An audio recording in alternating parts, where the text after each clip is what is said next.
বাড়ি, আমার ঘর, এখানে কখন এলাম আমি? যাক, ঘুম ভাঙলো তাহলে।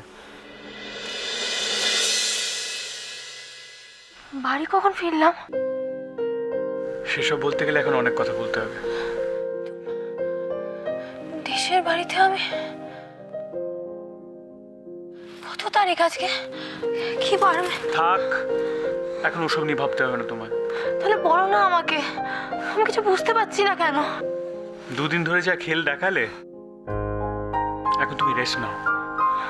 কিন্তু তুমি... কোনো কিন্তু না, ডাক্তার বলেছেন তোমাকে রেস্ট নিতে হবে এখন। ডাক্তার বলেছে? কি হয়েছে আমার? সেটাই তো বলছি, সেটা নিয়ে এখন ভেবো না, তুমি রেস্ট নাও একটু।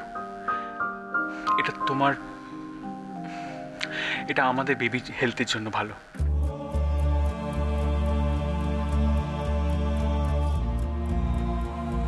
কি হলো? বেবিকে নিয়ে এখন আমাকে নিয়ে কোনো চিন্তা নেই। তাই মনে হয় তোমার? নিজে তো ঘুমোচ্ছিলে, এদিকে আমার ঘুম উড়ে গেছিল। একটা কথা বলো তো, তোমার জন্য ভেবে কি লাভ? তোমার জন্য এই যে ভাবনা চিন্তা করি, তুমি সেটা কেয়ার করো? ভাবো সেটা নিয়ে? ওই দেখো, মুখটা আবার কেমন করে আছে দেখো। আচ্ছা, বুঝেছি, সকাল সকাল আমার উপর অভিমান করা হয়েছে, তাই তো? দেখি দেখি দেখি দেখি জানো, আজকাল প্রে করি ভগবানের কাছে যেন রোজ সকালগুলো এরকমই হাসি আনন্দে কাটে আমাদের, কোন রকম টেনশনে না। আমাকে বোঝানোর জন্য মিষ্টি মিষ্টি কথা বলা হচ্ছে, তাই না? সব বুঝি, যে এখনো আসেনি তাকে নিয়ে এত চিন্তা। এলে কি হবে তখন? কে বলেছে? কি আর হবে? হ্যাঁ, আমার কাছে আমার স্টুপিডটাই আর কেউ ম্যাটার করে না।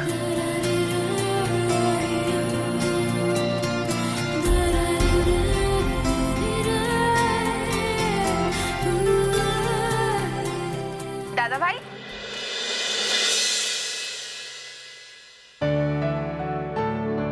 কতবার বারণ করেছি তোকে এভাবে হুট করে কারো ঘরে ঢুকতে নেই, ব্যাড ম্যানার্স। আরে বাবা, আমি কি করে জানবো? দরজা খোলা রেখি তোরা... যাই হোক, তোকে একটা কথা বলছি, শোন। তুই এতদিন ধরে আমাদের বৌরানীকে ভালোবেসে যে নামটাই ডাকতিস, সেটা আর ডাকলে চলবে না। বিশু বলেছে বৌরানী যে কাজটা করেছে, যে সাহসটা দেখিয়েছে, সেটার জন্য আমাদের বৌরানীর পুরস্কার পাওয়া উচিত। আমি কি করেছি বলি? কি করেছো? থাক না, ওসব কথা কেন তুলছিস আবার? কেন থাকবে দাদা ভাই? আজকে শুধুমাত্র বৌরানীর জন্য অরুণেশ চ্যাটার্জির মতো একটা বদমাশ লোকের নাগাল পুলিশের হাতের মুঠোয়, বুঝলে?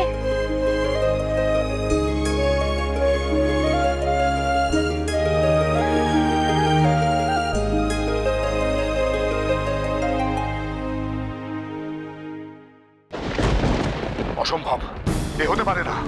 এটাই হয়েছে। কি বলতে চাও তুমি প্রদীপ? সবকিছু প্ল্যান মতো ছিল, তাহলে আটকানো কোথায়? আমরা যাকে টার্গেট করেছিলাম সেই গেম খেলে বেরিয়ে গেছে। You mean Kanak Chowdhury? কিভাবে? কনক কোনোভাবে প্ল্যানটা বুঝে গেছিল, তাই নিজেকে বিপদে ফেলে, নিজের জীবনটাকে বিপদে ফেলে ওদের অ্যারেস্ট করতে সাহায্য করেছে। ইন্দিরা চৌধুরীর পুত্রবধূ কি ওনারই মতন? আমার সেরকমই মনে হয়। আজ কনকের জন্য মিস্টার মিত্র আর সবাই পুলিশ কাস্টাডিতে।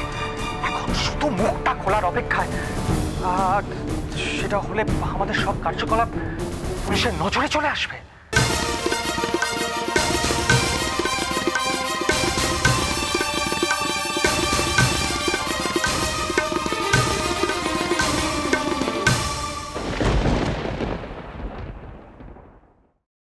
আমাদের বৌরানী অসম্ভবকে সম্ভব করে দেখিয়েছে নির্মলা।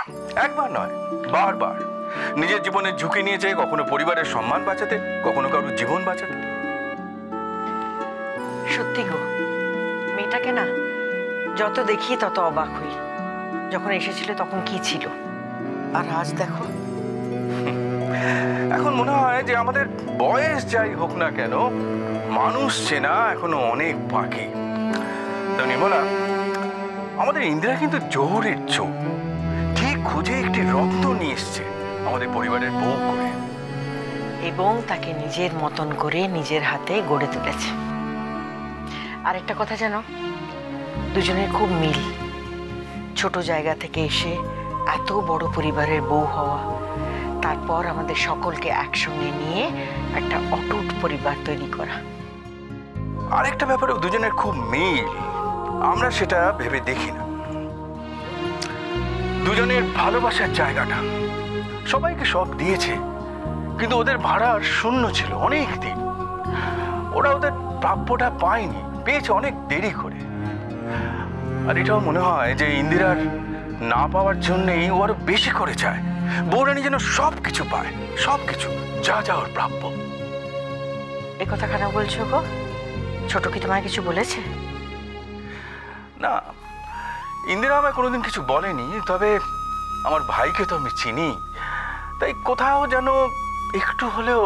কেন? ঠাকুরপো হুট করে চলে গেল বলে?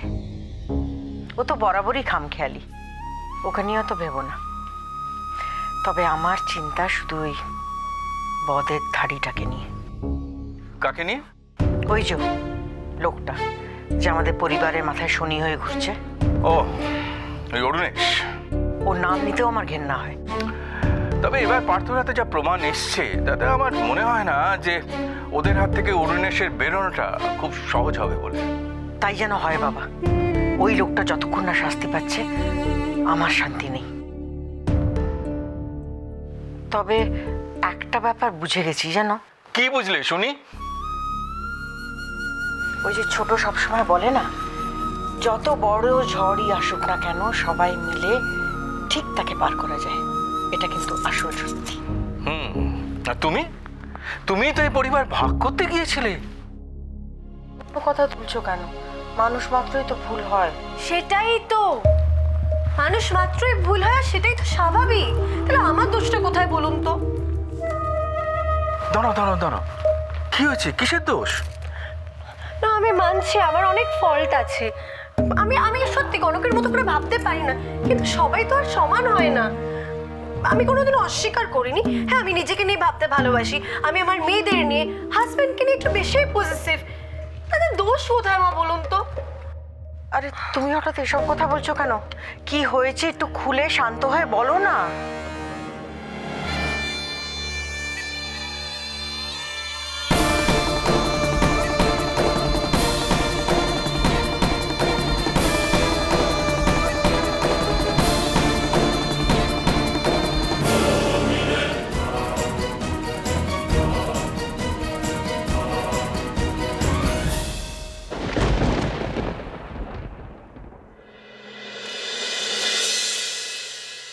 কি হয়েছে সেটাই তো বুঝতে পারছি না গো। বুঝতে যখন পারছো না তখন বুঝে কাজ নেই। মেয়ে জামাইয়ের ব্যাপার, ওদেরকে বুঝে দাও। পুরুত মশাই, মেয়েটা যে আমাদের অথই জলে, ঝিলমিলের মাথায় কিছু ঢুকছে না গো। ও বেশ চিন্তায় আছে। অপর বাবা জীবন কিছু ভুলেছে ঝিলমিলকে? বললে তো তাও ভালো হয়। ছেলেটা মুখে কুলু পেটে আছে। ঝিলমিলের সঙ্গে একেবারে কোনো কথাই বলে না গো। যেটুকু যা বলে সব ছাড়া ছাড়া, কথা বলার জন্য কথা বলা।